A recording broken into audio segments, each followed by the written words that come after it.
2019 as the Senior Strategic Advisor to the Israeli government for the Ministry of Foreign Affairs and the Intelligence Minister. In addition, he loves watching and singing Winnie the Pooh songs and believes fooling around a bit makes life that much more exciting. He also feeds off of the attention, applause, and energy of his audience. So if you please give a round of applause to Daniel Kovler. So, okay. Don't know about how intimate this will be, but I hope I can give you some value over here. So let's begin. Okay, the reason I succeed is, first of all, because I suck. But I don't suck because I suck like I don't do well. I suck because I use the S.T.U.C method. The S.T.U.C method is basically the ability to build a strategy to make yourself or your product unique, to make sure others or yourself care about the product you make, and to make sure you have the right knowledge to perform on this. I realized that over this week I asked people what tips, I knew I was going to come and speak over here, so I asked people what tips did I give them in life which made themselves or their businesses improve. And the thing that came the most was time, actually. So in order to make this less provocative and also I think it made the method a little bit better, I added T for time. I actually realized that most of my tips and most of my strategies which I build for people, I always speak about time and numbers, and you will see this soon. Where do I come to these conclusions, and what I'm going to speak to you about is basically from three things actually: my childhood, my army service in the Duvdevan unit, which is the Fauda unit, if you've ever heard of that, the undercover, and the third one is my failures. But just before we begin, who is this lecture for? So this lecture or this talk is for, first of all, entrepreneurs, or anyone wishing to be an entrepreneur and create your own businesses and push your own initiatives. The second thing is, the second audience is for managers, anyone who wishes to be a better manager or become a manager one day. The third audience is people which are employed and would like to improve their career or their abilities to succeed in what they do. And the fourth audience is the unemployed, any of you which are unemployed and wish to be employed soon. I do believe that if you use the S.T.U.C methodology, you will improve your chances of doing better in life in any of these positions or audiences. I do believe that this lecture is worth for you, this talk is worth for you $25,000. Now, this will only apply if you listen and implement one tip of the tips and methods that I will speak about over here. And the way I work this out is, if the median lifetime value salary of an American is $1.7 million, I did work out that you guys have probably gotten a flight over here, you probably have your academic degree, you will make internships in good companies, so I do believe you are at least likely to be 50% more than the median.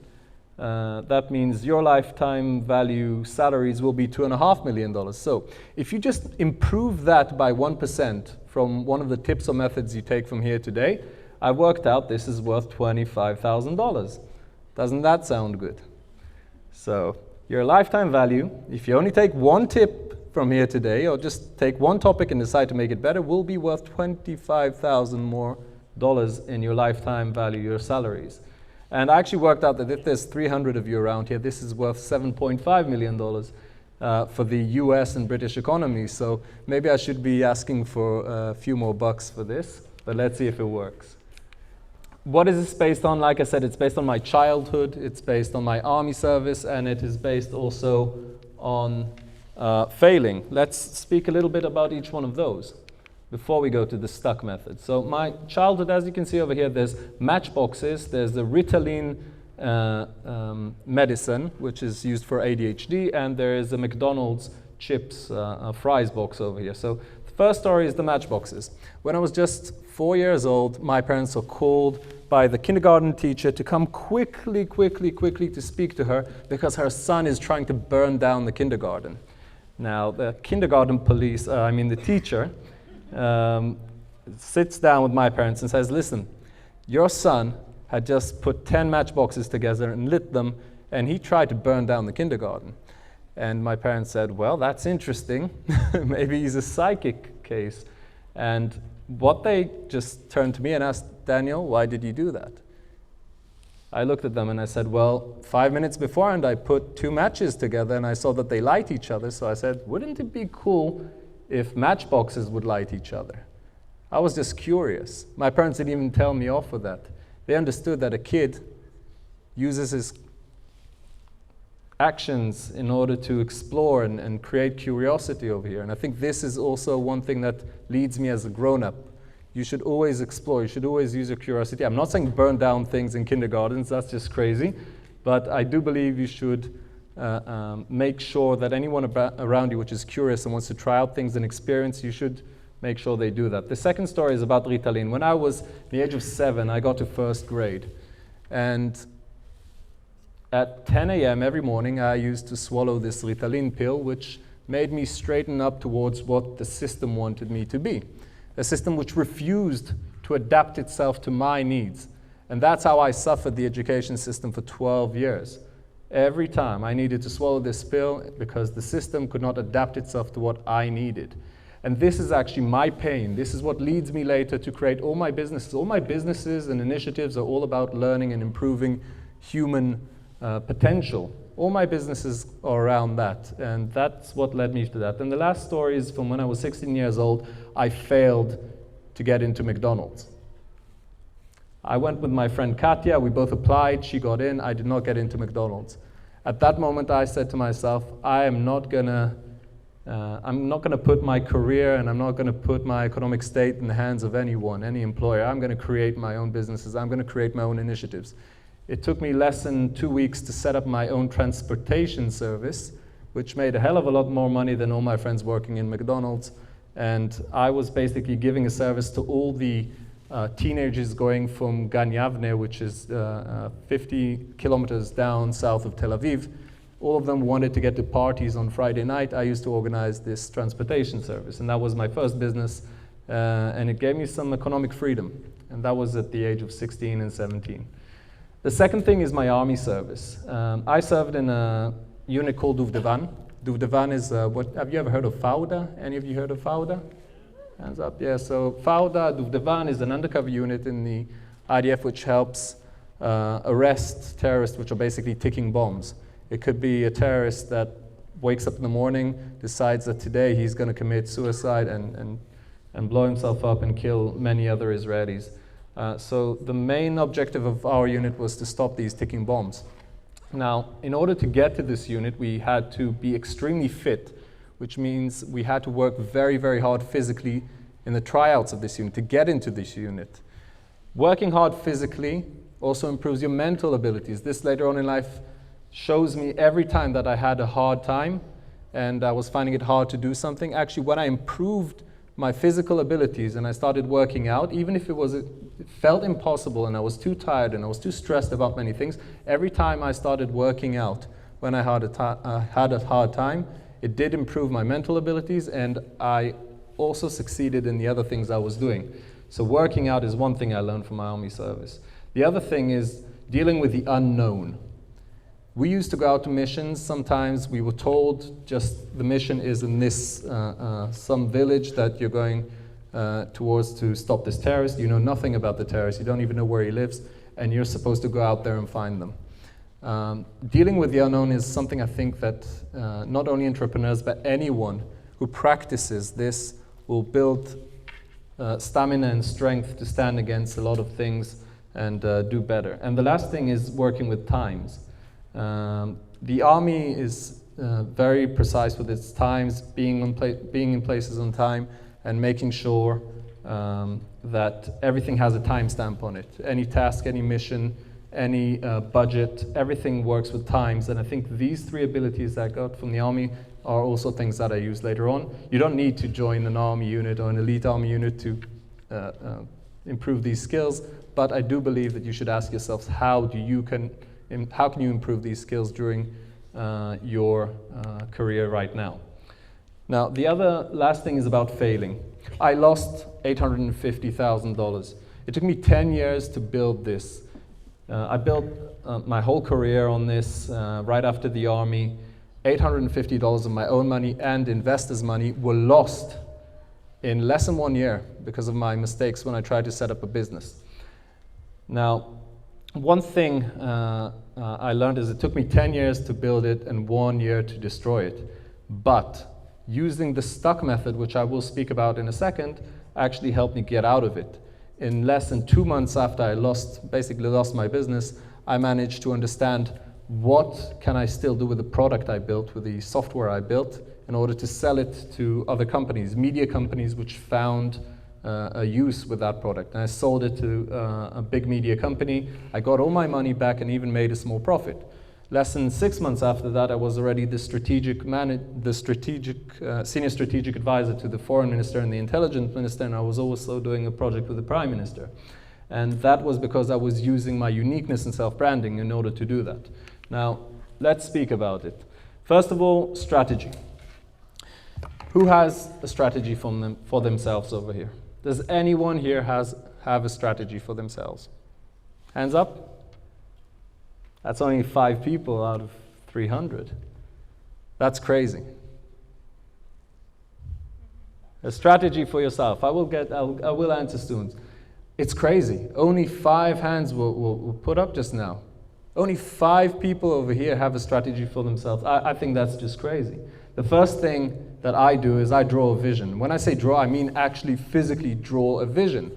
Paint it. Try and imagine yourself in 10 years from now. Paint a picture of where you're going to be. Draw it. Imagine how you're going to look and what you're going to do, how you're going to feel in 10 years from now. The second thing is set goals.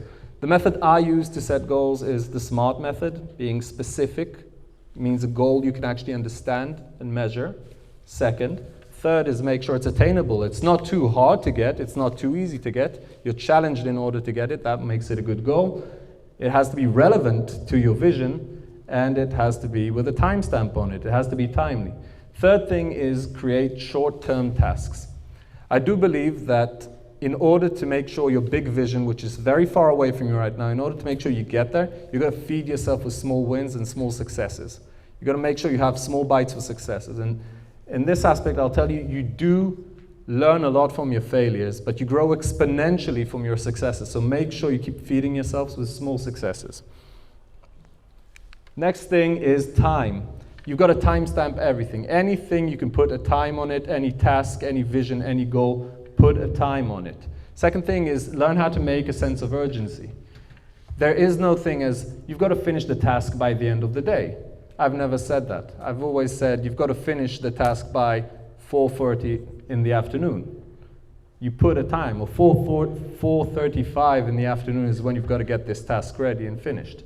The third thing is use timelines to organize tasks and visualize tasks. Many times we have all these tasks organized already, and we just don't have them in front of our face to kind of understand the intensity of all of this. So what I always do is make sure I put my tasks on a timeline. Make sure all your tasks and your vision and your plan are on a timeline. Third thing is make yourself unique. Make your products unique, make yourself unique. You've got to discover your strengths first. I would recommend reading the Marcus Buckingham book about exploring and discovering your strengths. Second, I would distinguish myself or my offer from others, either if it's you're speaking with your manager or if you're trying to sell something, distinguish yourself from others. Don't forget that anything good you have to sell, anything expensive, someone's going to check it later on. If you're trying to sell a house, if you're a real estate agent, you're going to sell a house to somebody. You might be super charismatic, but once they get home, they forget about your charisma and they start comparing you to others. If you can distinguish yourself, if you can even present the others, so once they get to them, they remember what's special about you, that brings you a real advantage. And the third thing is brand yourself. Brand the way you speak, brand the way you look. You can either wear pink glasses or only wear black shirts or gray shirts or white shirts or shorts or whatever. Try and distinguish the way you speak, the way you look, the way you give your service, and the way you behave. You may be extremely nice or you may be extremely aggressive, but everyone knows this is you. This is the way you're branded. The next thing is C, care. If I could change C, I would change it with V, and it would be value. You've got to make sure the product is valuable to yourself or the product is valuable to who you're trying to sell it to. These are the two most important things. If you don't care about it, you're going to leave it very quick. I was a director of operations and business development in a company, and I was making a lot of money. My salary was great. I decided to leave because it just didn't give me enough value. I wanted to create learning technologies. So I left the company and I set a different company to do with learning technologies. The second thing is you've got to make others care about your product. We spoke about that, or your service, or your job. It might be your boss, it might be the investors. Got to make others see the value in it for them. The third thing is you've got to make someone else care about it. So you may have built a great product, but if others don't see the value once you're not there, it's not sustainable. You've got to make sure any position you have, any big job, or any big project you're working on, others see enough value to swap you when you're not there. Next thing is knowledge. The best way I learn about my market or a new product that I'm trying to enter is speak about it. So if I was entering a new position and I would like to present a new interesting market to the company, I would put a timestamp of a presentation that I'm going to give. So I would put a presentation for 2 weeks from now to the senior management of the company, and I'd put a timestamp on it. It's in 2 weeks from now at 5 p.m. This is a presentation I'm giving. I might know nothing about this, but I put a timestamp and I'm going to give that presentation at that time. It makes me learn about it and makes me be professional about it. So if you don't know about a market or product or anything you want to be good at, put a timestamp and a presentation and present it to others. Believe me, this will make you excel at this. The second thing is know more about your client or your boss's field and their needs. It's not enough to try and sell your product or yourself very well. You've got to understand the people that you're facing with, their needs. You've got to do this research before every time you get to them. Third thing is learn about future trends in your field. Some people are extremely professional with what's going on now. I know the best education professors in Israel, the best learning professors in Israel, they're very good at what's going on now. But none of them, or hardly any of them, are looking forward. They're not looking at virtual reality, they're not looking at metaverse, they're not looking at blockchain, they're not really looking at AI, they're not looking at future technologies and trends and how they can affect. The fourth thing is work with numbers. I do believe that if you put numbers on things, it's tangible, people can feel it, people can understand it better. It's not only in theory. So if I was going to sell something to you, I would put numbers on it. What is the value in dollars that it's going to give you? How many people are going to get the value from this product or from this initiative? Fifth is show ROIs, the return on investments. Now, I think if I'd choose one tip of all of these, I would choose number 5 for you. Because it doesn't matter if you're an entrepreneur, if you're in your workplace, if you're trying to sell something, a new project or a new idea, you've got to make sure you show the return on investment. If you manage to show somebody what do they need to invest in you or in your idea, and what do they get back and when do they get it back, you have a bigger chance, 70% bigger chance to make sure you get it. I'll give you an example. If I was to sell the education minister of Israel now a project that cost $1 million to train teachers, 5,000 teachers a year, so I could come and say, listen, you're going to spend $1 million on training 5,000 teachers a year. Would you accept it? Should probably say no. But if I come to her and I say, listen, put $1 million, we're going to train 5,000 teachers a year, but this is going to save you, or maybe even give you more money, more income, it's going to give you $2 million income in 3 years. That means not only you're getting the money back, you're also making a profit of $1 million. And then I'd need to show the numbers and prove how this works. I need to stand behind my numbers. But the best tip, I think, from this slide is always try and show the return on investment of any idea you have. Try and show the numbers of how does it give itself back, either in money or in any value. It could be also a qualitative research, a quantitative research, whatever you decide. If you manage to show return on investment on any idea you have, you're going to have a 70% bigger chance of it working. And later on, along this week when I was asking my Facebook friends, what ideas or what tips did I give you that helped your businesses, your initiatives succeed? They gave me also these two, which is O, opportunities, and 2, being nice. So let's speak about opportunities for a moment. So there are some people which see an opportunity in every hole, and there's some people which see holes in every opportunity. There's this story about these two shoe salesmen, and they were sent by the CEO of the company to Africa. They get to Africa, and they tour around the continent. They come back to the CEO. One of them says, listen, this is a catastrophe. It's terrible. No one wears shoes over there. The other one comes to the CEO, and she says to him, listen, this is amazing. No one wears any shoes over there. So it's just the approach, the difference in the approach between two people. What I've realized along this, I'd say 10 years of my career boost, is that most managers and most people around you would prefer the second one, which prefers to see an opportunity in every hole. N is for nice, just be nice, okay? If you're just nice, it grows your network. And a small story about just being nice. I did meet a billionaire, an Israeli billionaire. I did not know he's a billionaire, in the Kinneret, in the Galilee Sea, about 8 or 9 years ago it was. I was doing kayaking, he was doing kite surfing.